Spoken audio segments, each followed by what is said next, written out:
Bienvenidos y bienvenidas al programa Movete y Aprende en Casa de la Municipalidad de Cartago.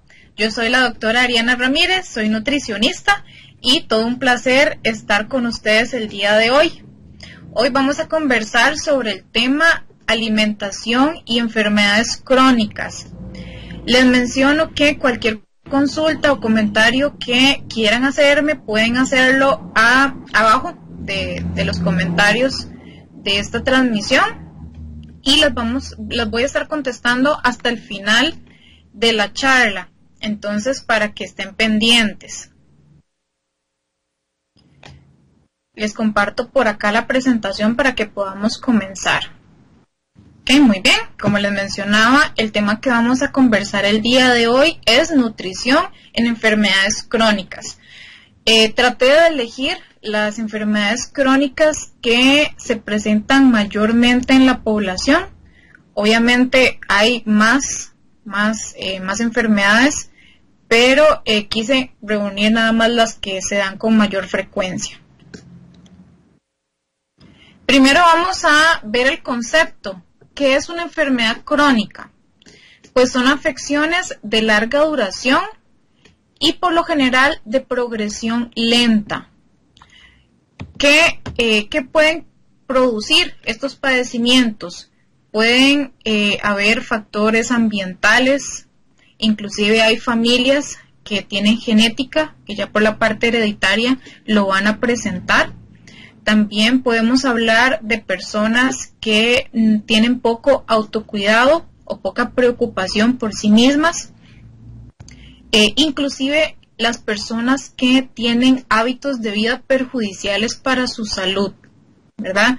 Muchas veces es un poco de descuido en los hábitos que estamos presentando en nuestro diario vivir. Por eso es que muchas veces llegamos a desarrollar estos padecimientos. Ok, comenzamos con hipertensión arterial. La hipertensión es una enfermedad crónica que se caracteriza por el incremento continuo de las cifras de presión sanguínea en las arterias. Así es como lo vamos a definir. Vamos a ver la clasificación que puede presentar la hipertensión arterial. Hablamos que una presión normal va a ser menos de 119 y sobre menos a 79, ¿verdad? Vamos a hablar de presión sistólica y presión diastólica, que son los dos numeritos que normalmente tiene la presión arterial. Ya si hablamos que esa condición normal empieza a alterarse, podemos hablar de la prehipertensión, que es cuando va de 120 a 139 la presión sistólica, o el numerito más grande que tiene esa cifra. Y en cuanto a la presión diastólica, de 80 a 89. Ya vamos a hablar de los siguientes estadios. Por ejemplo, la hipertensión grado 1 es de 140 a 159 sobre 90 a 99.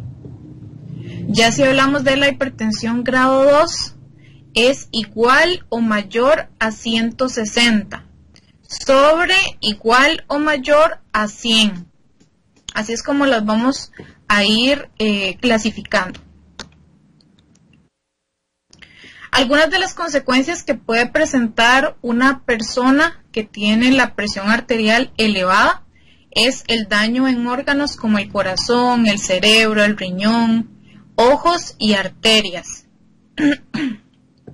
Inclusive son personas que pueden presentar aumento del riesgo a problemas de demencia como el Alzheimer y riesgo de hemorragia intracerebral e infarto cerebral, ¿verdad? Ya estamos hablando de personas que no tienen cuidado de esta condición que tienen. Son personas que no hacen méritos para poder mejorar la condición que ya presentan. Pues algunas medidas que vamos a tomar. Modificar el estilo de vida es crucial. Vamos a hacer una revisión de cuáles son nuestros hábitos de vida, los hábitos que hacemos diariamente. Inclusive estas medidas nos ayudan a reducir el riesgo de enfermedad del corazón Inclusive las medidas que vayamos a tomar nos ayudan a mejorar el efecto de los medicamentos, ¿verdad? Recordemos que cuando vamos adquiriendo buenos hábitos, eso no va a sustituir el control médico, ¿verdad? Siempre tenemos que ir a llevar control con el médico y que nos dicte cuál es el tratamiento que debemos tomar o cuáles son las medidas que vamos a acoplar por la parte médica. Ok, aquí vamos a hablar de diferentes hábitos que vamos a ir modificando y cuál va a ser la repercusión en cuanto a la presión arterial. Comenzamos por la modificación en pérdida de peso, ¿verdad? Si somos personas que tenemos algún exceso de peso, tratemos de llegar al índice de masa corporal normal. El índice de masa corporal es cuando relacionamos el peso con la estatura. Y este tiene que ser menor a 24.9, ¿verdad? Ya si está sobre ese número, ya vamos a llegar a condiciones de sobrepeso o algún grado de obesidad, ¿verdad? Entonces vamos a ir tratando ese peso y tener una pérdida hasta llegar al IMC normal. Va a haber una reducción de la presión sistólica si se reducen 10 kilogramos de peso perdido, podemos tener una disminución de 5 a 20 en cuanto a la presión sistólica, ¿verdad? Vean qué importante. Entonces, por eso tratemos de irlo reduciendo. En cuanto a alimentación, bueno, también vamos a ir modificando qué es lo que hacemos, cómo está nuestra alimentación diaria. Lo que debemos hacer es aumentar el consumo de frutas y vegetales. Las frutas incorporarlas en desayuno, en las meriendas, los vegetales que siempre esté presente en almuerzo, en las cenas, por ahí que haya vegetales en ensaladas, en picadillos, tratar de que siempre esté presentes. Lácteos bajos en grasa, que ustedes lean en la etiqueta que digan descremado. Eso significa que son lácteos que no tienen esa grasa, y recordemos que la grasa que viene de la parte animal normalmente es grasa saturada. Por eso es que debemos cuidar estos productos que vamos a consumir. Y en general alimentos que no sean grasosos.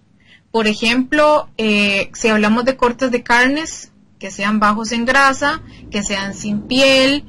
Si tienen alguna grasa visible, que tratemos de eliminarla antes de consumirlo. Y por supuesto los alimentos fritos, ¿verdad? Tratemos de usar otros métodos de cocción para evitar el exceso de grasa que estamos consumiendo.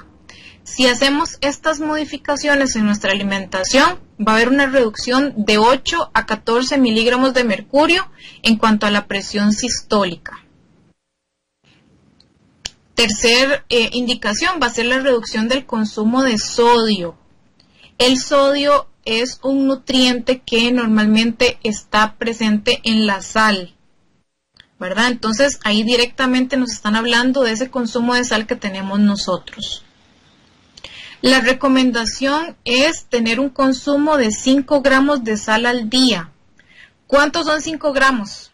¿Verdad? A veces nos hablan como en chino cuando nos dicen tal vez esos números, pero 5 gramos es lo mismo que una cucharadita, ¿verdad? Entonces no sé si ustedes en sus casas tienen esas cucharaditas de medidas, normalmente vienen a las tazas a la par de las tazas medidoras. Entonces vamos a buscar en esas cucharitas la que dice 5 mililitros o 5 gramos, esa va a ser la cucharadita. Para las personas que tienen hipertensión arterial, se recomienda que todo lo que consuman sea sin sal. Y lo que vamos a hacer es que en un salero o en algún recipiente vamos a introducir esta cucharadita de sal, y eso va a ser lo único que vamos a adicionar a los alimentos antes de consumirlo para tener un mejor control de ese consumo que vayamos a tener. También podemos usar sustitutos de sal que son sin sodio, entonces los podemos utilizar como complemento. Esta medida de la reducción de sal nos puede reducir de 2 a 8 miligramos de mercurio en presión sistólica. Ok, otra de las medidas que ocupamos implementar en las personas que tienen hipertensión arterial es la actividad física. Ocupamos movernos, ¿verdad? Tenemos que estar en movimiento constante. Lo que se recomienda es que en su mayoría practiquemos ejercicios de cardio. Eso significa ejercicios que nos podamos mover, como caminar, como andar en bicicleta, spinning inclusive, nadar, ¿verdad? Son algunas de las actividades que se pueden hacer. La recomendación es hacer al menos 30 minutos por día, la mayoría de los días, ¿verdad? Eso sí, traten de hacerlo poquito a poco si son personas que no están acostumbrados a hacer actividad física, ¿verdad? Por ejemplo, pongámonos de meta, 3 días a la semana voy a salir por 30 minutos a hacer ejercicio. Y poco a poco lo vamos a ir incrementando hasta llegar a los 5, 6 o inclusive los 7 días de la semana practicando ejercicio por lo menos de 30 minutos. Este ejercicio se puede fraccionar. Puede ser que hagamos 15 minutos en la mañana y 15 minutos en la tarde, ¿verdad? Muchas veces, bueno, por los horarios que tenemos, trabajos y demás, a veces se nos complica hacerlo seguido, pero que sepan que también lo pueden hacer de esa forma y gozar de los mismos beneficios. Si cumplimos esta recomendación, puede reducir de 4 a 9 miligramos de mercurio la presión sistólica. El consumo de alcohol también es otra medida que vamos a tomar. En las mujeres, máximo 1 trago al día y los hombres máximo 2 tragos por día. Tratar de evitar el exceso, ¿verdad? Y por supuesto, esto no es acumulativo durante la semana. No significa que no tome nada durante la semana y el viernes los voy a acumular, ¿verdad? Entonces vean qué importante, no se debe hacer así. Esta recomendación, tratar de seguirla y cumplirla para poder tener el beneficio de reducir de 2 a 4 miligramos de mercurio de presión sistólica. Vean qué importante, yo les dije cuál es la reducción por cada una de las medidas. ¿Y qué pasaría? Voy a volverme aquí un poquito. ¿Qué pasaría si vamos a ir cumpliendo todas estas condiciones? Vean que son 5 condiciones: pérdida de peso, alimentación, consumo de sodio, actividad física y consumo de alcohol. Son 5. Si las cumplimos todas, imagínense todo el beneficio que van a tener para su salud, toda la reducción que van a tener en cuanto a la presión sistólica, ¿verdad? Entonces tomamos cartas en el asunto y tratemos de poner manos a la obra con estas medidas que vamos a ir tomando. Otras recomendaciones es evitar todos los condimentos que sean artificiales, ¿verdad? Todo lo que sea alto en sodio, las salsas, los condimentos artificiales, por ejemplo, el famoso condimento tipo bomba, inclusive el sazón completo también es un producto que contiene sodio. Todo lo que son paquetitos, ¿verdad? Ahí les puse, por ejemplo, las papas tostadas y bueno, toda la variedad que encontramos de paquetitos. Normalmente son bastante salados, tienen condimentos artificiales, sabores artificiales, algunos son fritos, son altos en grasa, además de eso. Y también evitar lo que es la comida rápida tradicional, ¿verdad? La vez pasada, bueno, hace algunas charlas dimos el tema de comidas rápidas saludables, ¿verdad? Entonces tratemos de modificar un poquito esos alimentos que vayamos a consumir. Tratemos de hacer las cosas lo más natural posible y tratar de hacerlo en nuestras casas. Normalmente si compramos algo afuera, a veces no sabemos ni qué ingredientes tienen, ni qué es lo que le ponen, si son artificiales, ¿verdad? Colorantes, saborizantes. Entonces tratemos de hacer todo lo más natural posible para nosotros asegurarnos de lo que estamos consumiendo. Por otro lado, se recomienda que se tenga un consumo alto en harinas integrales. Estos son productos que se hacen con harinas de grano entero, ¿verdad? Lo que son panes integrales, galletas integrales, las pastas, todo lo que son estos granos nos van a dar el beneficio del consumo de fibra y eso nos va a traer bastantes beneficios a nivel digestivo y también nos puede ir controlando esa presión. Y bueno, les hablé de los artificiales, pero también les hago una invitación a utilizar toda la gran variedad de condimentos naturales que podemos encontrar. Tomillo, albahaca, romero, inclusive la cúrcuma, la canela, ¿verdad? Hay una infinidad de pimienta, hay una infinidad de condimentos que podemos utilizar para realzar el sabor de las comidas y que ya no sea tan necesario adicionar un exceso de sal, ¿verdad? Inclusive estas son recomendaciones para prevenir también lo que es la hipertensión arterial. No solo tratarla, sino también prevenirla. Entonces perfectamente todas las personas de la familia lo pueden hacer. Y mayor aún si son personas que tienen ese factor hereditario, ¿verdad? Que pueden tener ese riesgo latente. Ok. Por otro lado, debemos consumir alimentos altos en potasio. El potasio nos ayuda a contrarrestar el sodio, ¿verdad? Entonces, tratemos de incorporar lo que son las espinacas, lo que es el tamarindo, la papaya, la zanahoria, el melón, la naranja, el famoso banano, ¿verdad? Que todo el mundo piensa que es el único que tiene potasio, pues no. Toda esta variedad de alimentos también nos ayudan con ese efecto. También los tomates y lo que es el durazno. Entonces tratemos de que siempre en las compras semanales, en las compras de la feria, estén estos alimentos presentes para que nos ayuden a combatir lo que es la hipertensión arterial. Ok, pasamos al siguiente padecimiento que vamos a hablar. Vamos a hablar de la diabetes mellitus. Es importante, bueno, les traigo aquí un poquito de lo que significa, de qué es lo que estamos hablando con la diabetes. Es un padecimiento que se produce por la ausencia de insulina. Esa ausencia puede ser parcial o total. Primero partamos de la idea de que los alimentos nos dan azúcar o glucosa.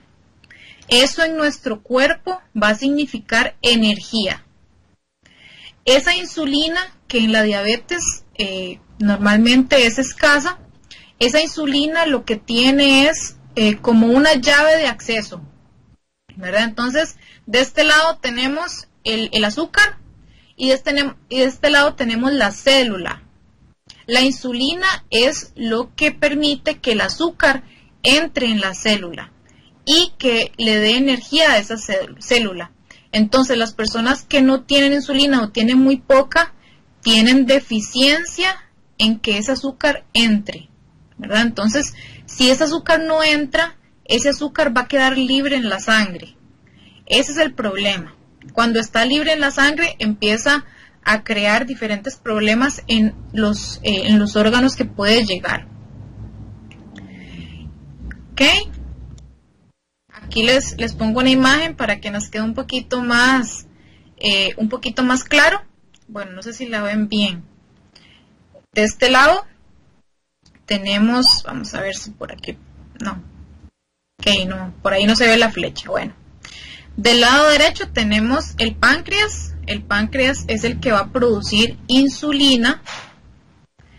Esa insulina va a servir como llave para meter el azúcar o la glucosa dentro de la célula. Esa célula la va a tomar y la va a producir convirtiéndola en energía. Ok.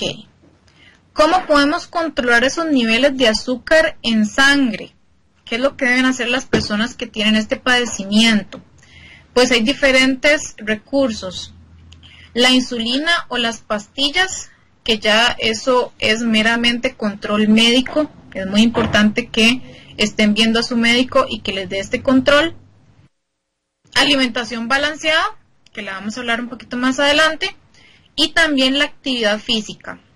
Estos son los 3 pilares del tratamiento de la diabetes mellitus.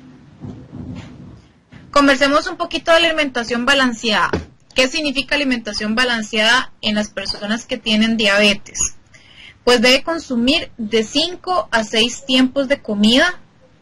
Esto depende del diagnóstico que le vaya a hacer su nutricionista. Entonces también es importante que tenga ese control adicional, pero normalmente sí se recomienda entre 5 a 6 para que haya una correcta distribución de la energía que se está consumiendo y mayor control de la glucosa en sangre.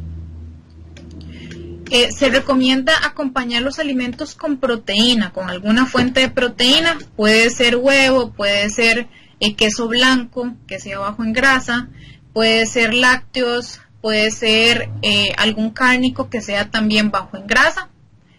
También lo que son las harinas integrales o productos integrales, como les mencionaba anteriormente. ¿Qué va a ocasionar la proteína y la fibra de estos productos? Estos dos nutrientes van a ocasionar que el vaciamiento gástrico sea más lento.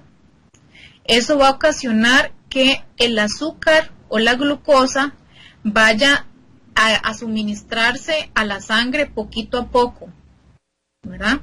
A diferencia de eso, si el vaciamiento gástrico fuera más rápido, entonces el azúcar en sangre se nos eleva rapidísimo, ¿verdad? Entonces, por el contrario, si es más lento, entonces vamos a tener ese beneficio.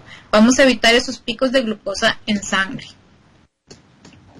También importante consumo de frutas, pero la recomendación es que sean con cáscara o en trozos. Aprovechar también las que se consumen con las semillas. Por ejemplo, las fresas que tienen las semillas en la cáscara, ¿verdad? Y que también las podemos consumir con su cáscara. Lo que es la manzana, lo que es la pera, ¿verdad? Son frutas que podemos tener ese beneficio. Volvemos a lo mismo. Esto nos va a dar el beneficio de que aumenta la cantidad de fibra que tienen. Por el contrario, evitar el consumo de jugos, porque el jugo nada más no lo tomamos, ¿verdad? No lo masticamos, no nos detenemos a saborearlo, a pasar por el proceso que le damos en la boca, y eso va a ocasionar que la digestión sea más rápida y que se nos eleve el azúcar en sangre más rápido. Y normalmente los jugos no tienen fibra, ¿verdad? Inclusive son hasta colados, los pasan por algún tipo de colador y demás, y le quitamos toda esa parte de la fibra que es tan importante en este caso. Aprovechar lo que son los carbohidratos complejos. Aquí estamos hablando de lo que son las harinas, ¿verdad? Los granos. Por ejemplo, si fueran las leguminosas, es muy importante que esté presente en la alimentación. Las leguminosas como los frijoles, las lentejas, los garbanzos, nos van a ayudar con lo que es también la fibra, y también nos van a dar nutrientes importantes como el hierro para nuestro cuerpo. Y por el contrario, tratar de evitar lo que son los carbohidratos simples. ¿Qué es esto? Los carbohidratos simples significan los azúcares, ¿verdad? Porque los azúcares no tienen un proceso lento, ¿verdad? En realidad los azúcares tienen una digestión bastante rápida y nos va a ocasionar este pico de glucosa en sangre. El consumo de vegetales no harinosos es súper importante. Como les dije en las recomendaciones de la hipertensión, que siempre esté presente las ensaladas, los picadillos, en el almuerzo, en la cena, inclusive en el desayuno podemos meter también vegetales. Por ejemplo, un huevito con tomate, un huevo con espinacas, un buen sándwich con bastante lechuga y tomate, ¿verdad? Son cositas que podemos implementar para aumentar el consumo de vegetales. E incorporar también lo que son las grasas saludables. ¿Qué son grasas saludables? Por ejemplo, es incorporar las semillas, las nueces, como almendras, por ahí el maní también. Lo que es el aceite de canola para cocinar, para usar en caliente. También lo que es el aceite de oliva para usar en frío, por ejemplo, para aderezar ensaladas. Y el aguacate, ¿verdad? Son grasas saludables que podemos consumir constantemente.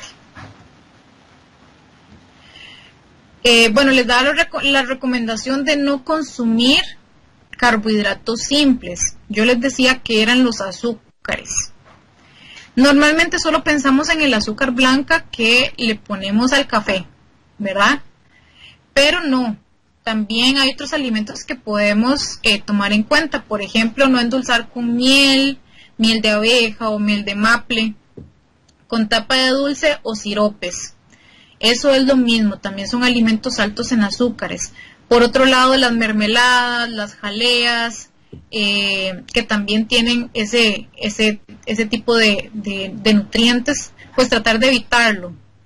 Por otro lado, ahora podemos conseguir muchos productos que son sin azúcar, ¿verdad? Que sí se pueden consumir. Hay siropes sin azúcar, hay miel de maple sin azúcar, mermeladas, jaleas, o inclusive los podemos hacer caseras, ¿verdad? Eso sí, le quitamos la parte del azúcar y lo sustituimos por algún edulcorante. Ok, otra recomendación es los lácteos descremados. Preferir también el queso blanco y no el queso amarillo. Los quesos amarillos son más altos en grasa. Y yogur también que sea sin azúcar. El yogur es muy bueno, pero muchas veces es alto en azúcar. Entonces tratemos de revisar ahí las etiquetas.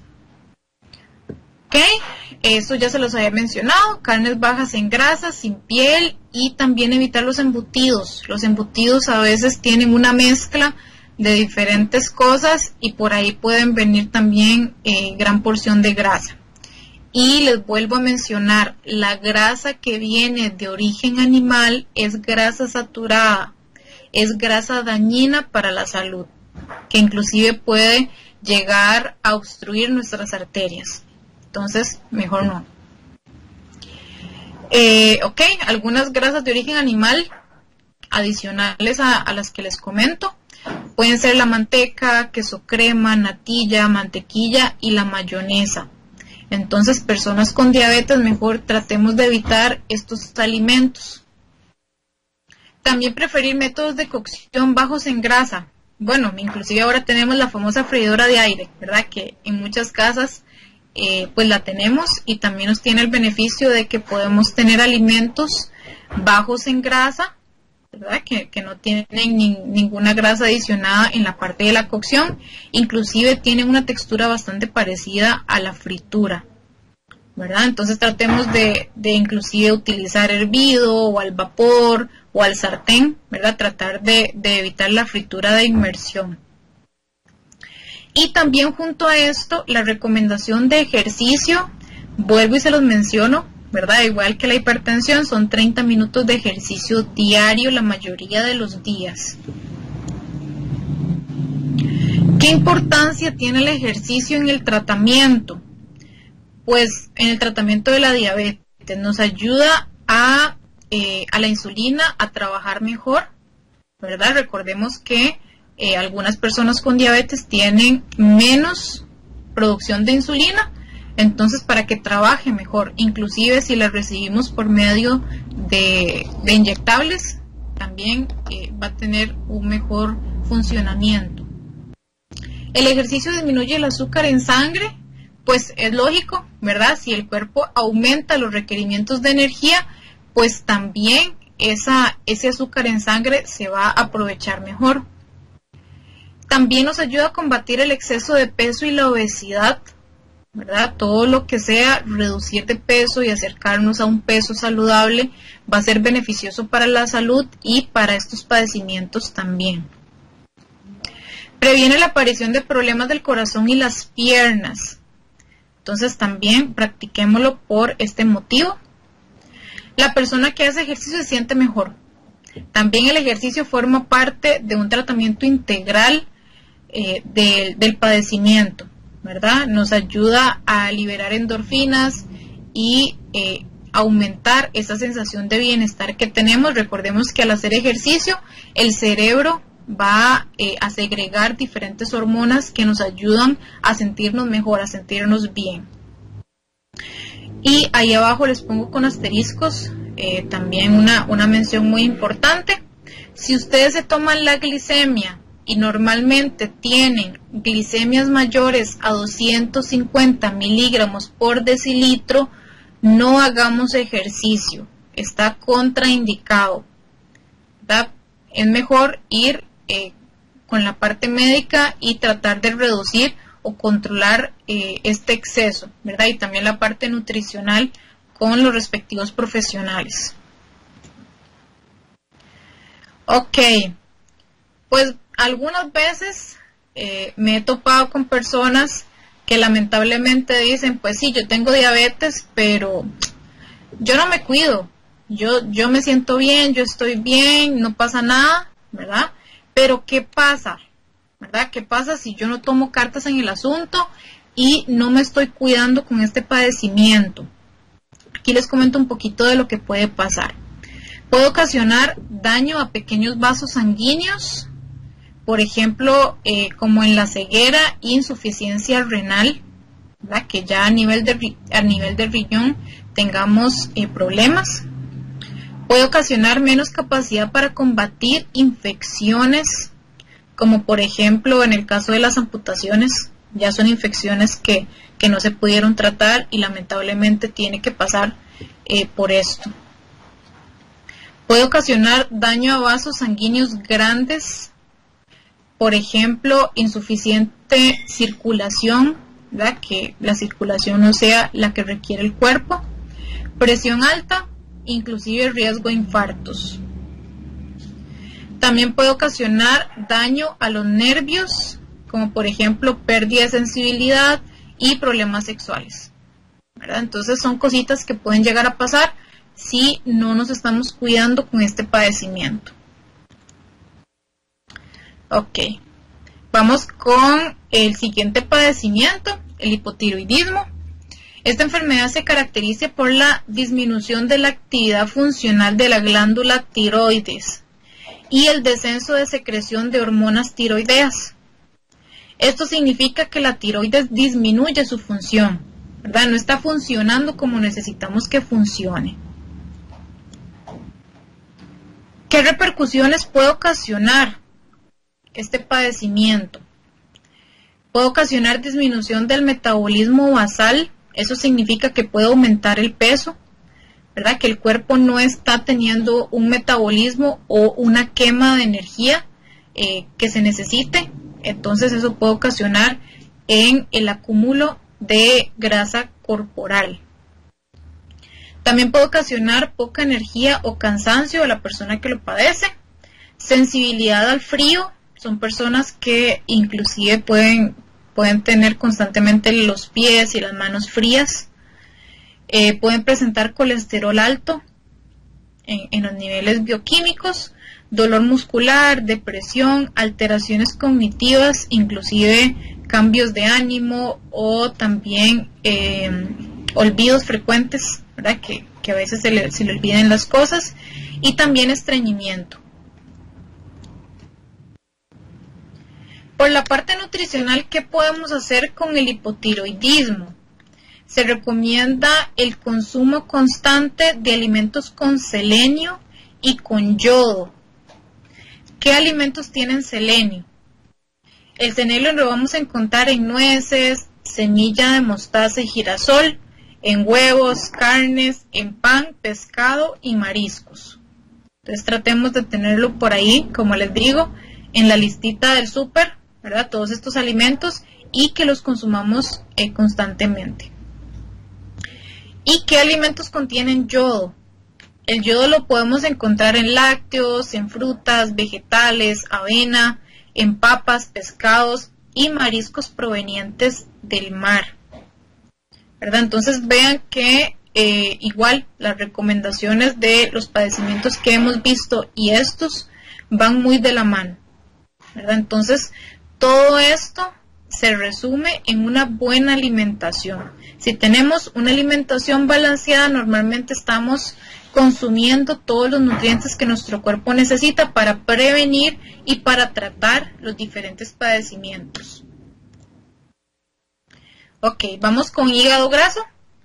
El hígado graso es la acumulación o el exceso de grasas en las células del hígado. Es una enfermedad inflamatoria de origen metabólico y es asintomática. Eso significa que normalmente las personas no sienten, no tienen ningún síntoma.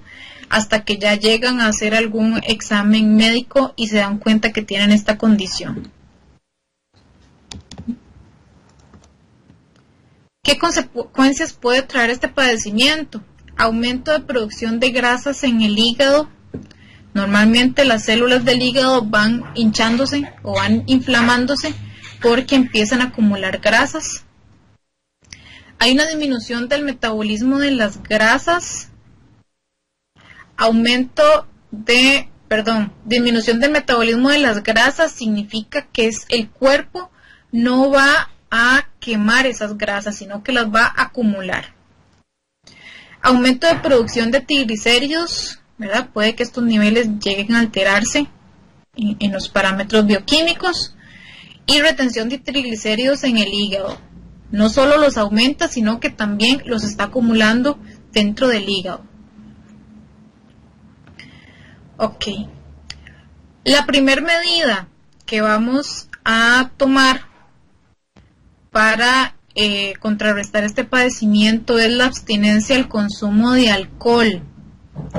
Por el contrario, cuando tenemos exceso de consumo de alcohol, puede que la condición de hígado graso nos evolucione a cirrosis hepática. Vean qué importante.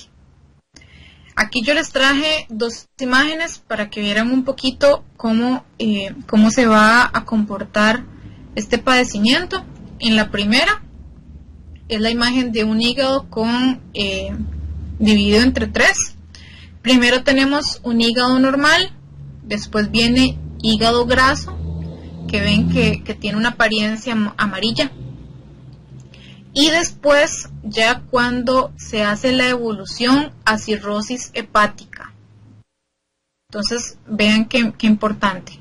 Y a la par tenemos otra imagen, ahí sí son fotos reales, de cómo se ve. Primero tenemos un hígado graso, que vemos que se ve hinchado, se ve abultado, tiene una coloración amarilla o más clara, y a la par tenemos un hígado normal que, como ven, tiene un color más oscuro, como café rojizo. Así es como debe permanecer, y ven que no está hinchado, está más desinflamado.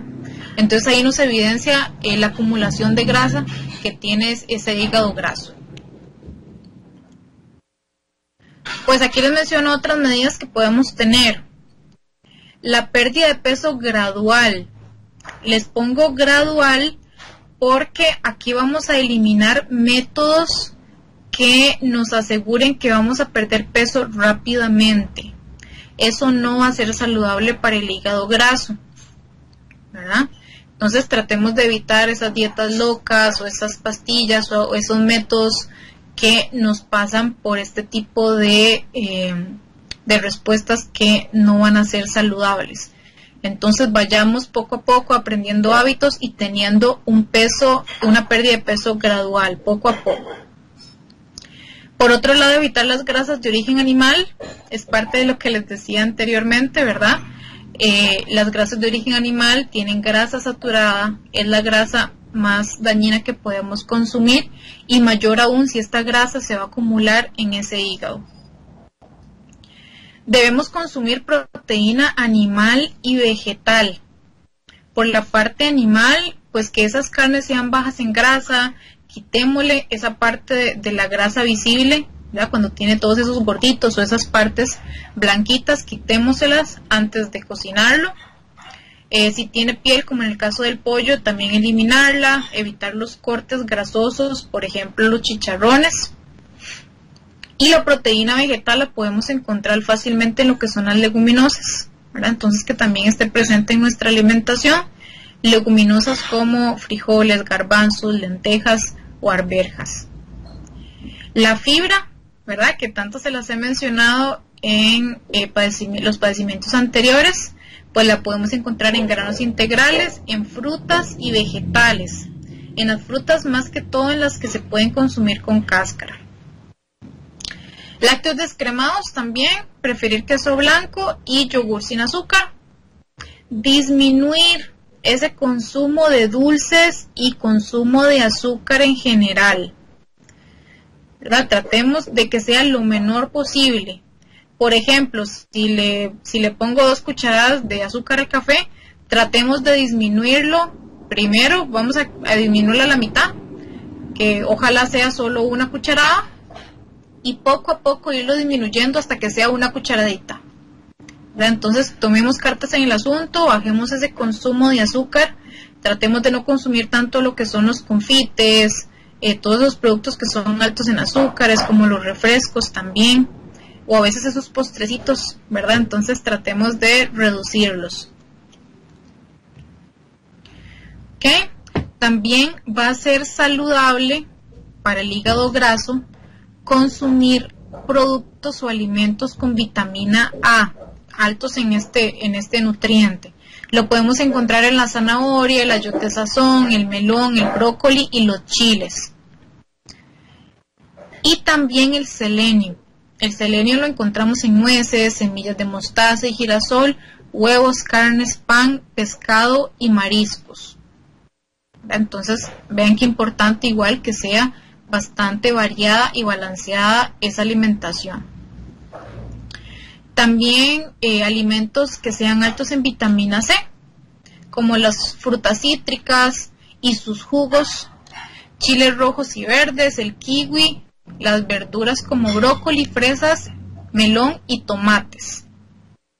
Y también altos en vitamina E, aceite de maíz, girasol, maíz, soya, nueces como almendras, maní y avellanas, semillas de girasol, hortalizas como espinacas y la brócoli. ¿Verdad? Entonces aumentemos ese consumo y vean que con el simple hecho de incorporar vegetales, ensaladas y también las frutas en nuestra alimentación diaria, ya estamos cumpliendo muchas de las recomendaciones para tratar estos padecimientos.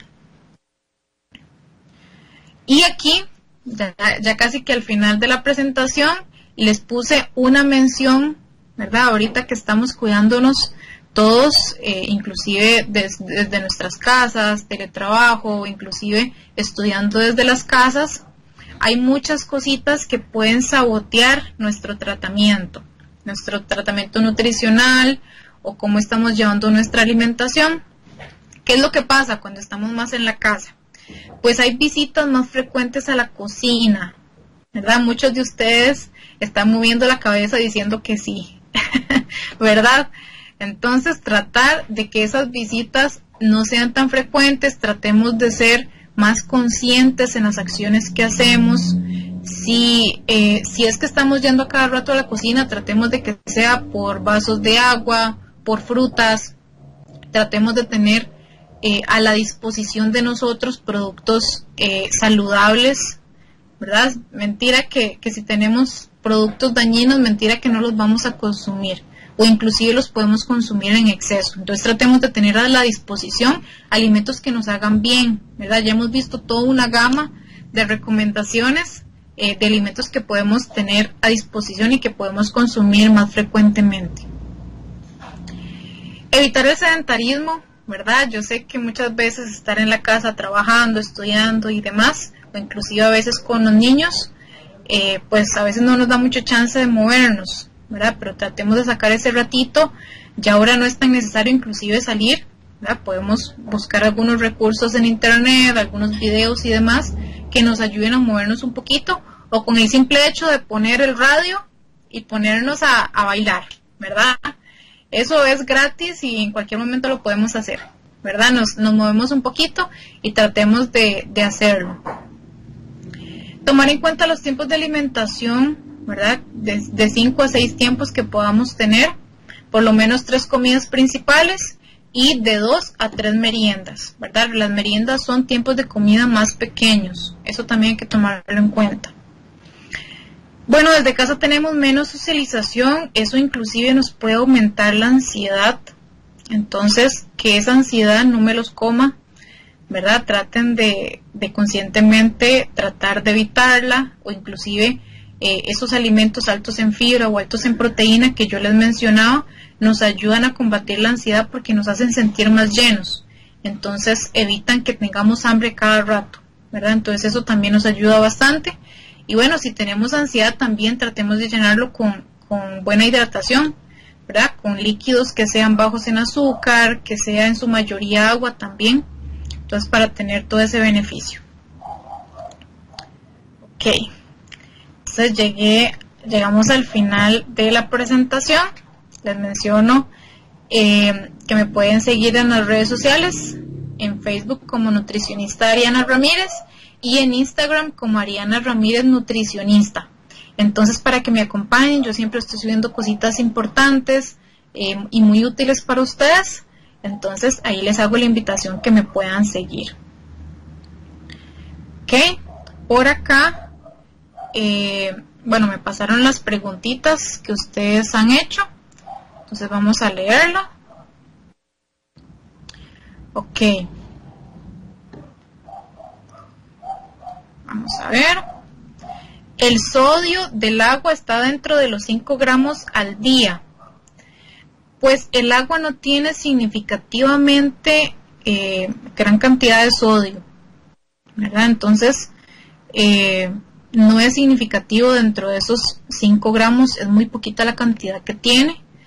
Entonces, no es necesario reducirlo, ¿verdad? No hay ningún problema. Ok. ¿Cómo se come la cúrcuma? Pues la cúrcuma es muy bueno. Es un antiinflamatorio por naturaleza, ¿verdad? Entonces podemos consumirlo a diario, podemos sustituirlo en alimentos que queremos darle color, en picadillos, en sustitución al famoso achote, ¿verdad? Que inclusive el achote, si lo compramos en pasta, es un producto que es alto en grasa, ¿verdad? Entonces tratemos de tener o achote en polvo o también podemos utilizar la cúrcuma para dar ese color a los alimentos, perfectamente para un arrocito con pollo, para algún picadillo inclusive de papa. Ahí podemos darle color con la cúrcuma. Ok. Bueno, aquí hay una pregunta muy importante. Dice, si se come mucha fruta al día, ¿es perjudicial? Pues no es que sea perjudicial, pero vamos a incurrir en un exceso, ¿verdad? A nuestro cuerpo tenemos que darle lo que necesita, ¿verdad? Y si le damos exceso de frutas, también estamos consumiendo exceso de carbohidratos, ¿verdad? Las frutas tienen también carbohidrato. Son muy buenas, pero todo alimento en exceso, pues no va a tener tanto beneficio. Entonces, si tratemos de que sean 2 o 3 porciones, más o menos al día de frutas, obviamente, depende de la condición que tengamos. Por ejemplo, si es una persona diabética, que siempre tenga el control nutricional. Ya cuando está en control nutricional, le puede decir específicamente cuántas porciones necesita su cuerpo según sus características y según la evaluación que le vaya a hacer el profesional, ¿verdad? Y bueno, como yo les recomendaba, ¿verdad? Que también sean altas en fibra, con cáscara, con estopa también. Por ejemplo, si van a comer una naranja, que sea también con la estopa y no sea solamente la parte de la canita, por decirlo así. Ok.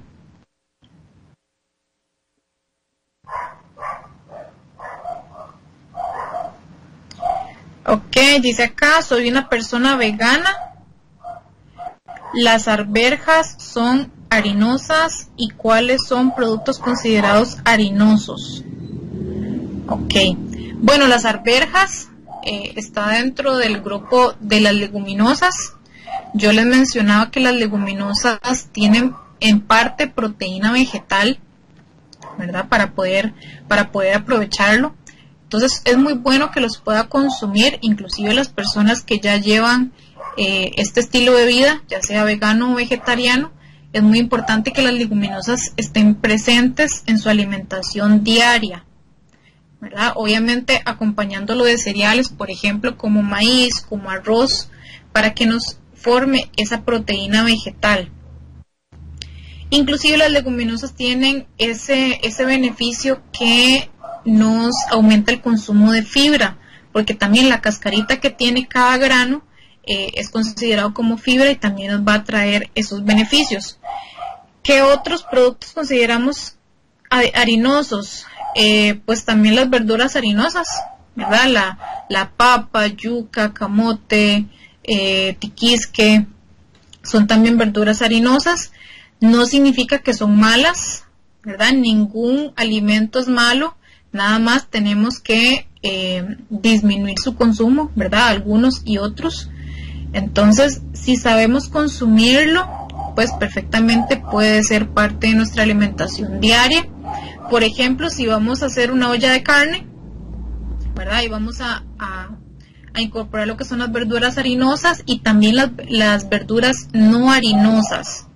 Entonces traten de que esas verduras no harinosas, por ejemplo, el chayote, la zanahoria, el brócoli, sean más cantidad que las harinosas, ¿verdad? Tal vez 2 trocitos de lo que son verduras harinosas y el resto que sean vegetales no harinosos.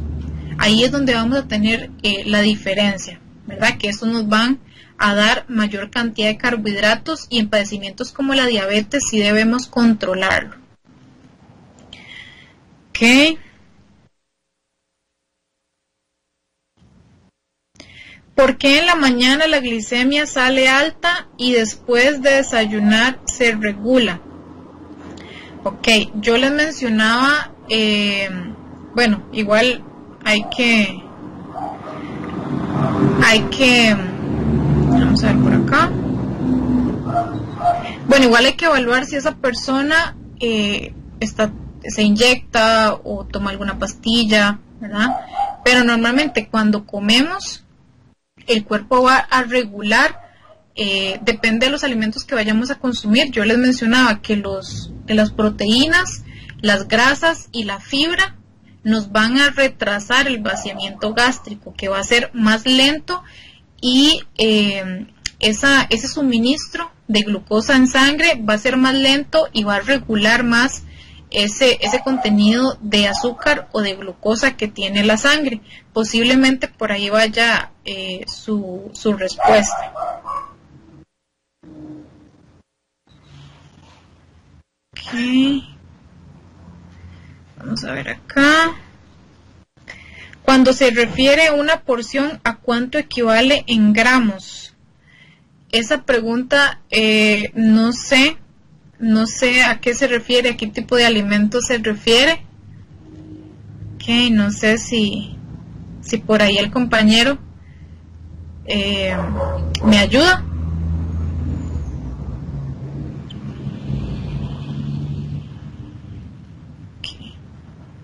Creo que se refería a la porción de las verduras harinosas que yo les mencionaba, ¿verdad? El ejemplo que yo les daba de la olla de carne. Bueno, una porción es una papita pequeña o medianita, ¿verdad? Que no sean más de 2 porciones, ¿verdad? Y que la otra cantidad de verduras no harinosas que sea en mayor proporción. Ok, por aquí el compañero me está escribiendo. Vamos a ver cuánto era la pregunta. Ok. También hay otra pregunta. ¿Cuánto es una porción de ensalada de fruta? Ok, ensalada de fruta mixta puede ser una taza. Esa taza la vamos a medir con las tacitas de medida que tenemos muchas veces para hacer queques, ¿verdad? Que normalmente la tenemos en la cocina. Esa es la porción de fruta picada. Si ya hablamos de fruta en porción, por ejemplo, vamos a tomar en cuenta una manzana mediana. Eso va a ser una porción. ¿Ok? En el caso de jugo, por ejemplo, jugo de naranja o algún jugo concentrado que ustedes vayan a hacer, va a ser media taza. Igual medido con esas porciones. Ok.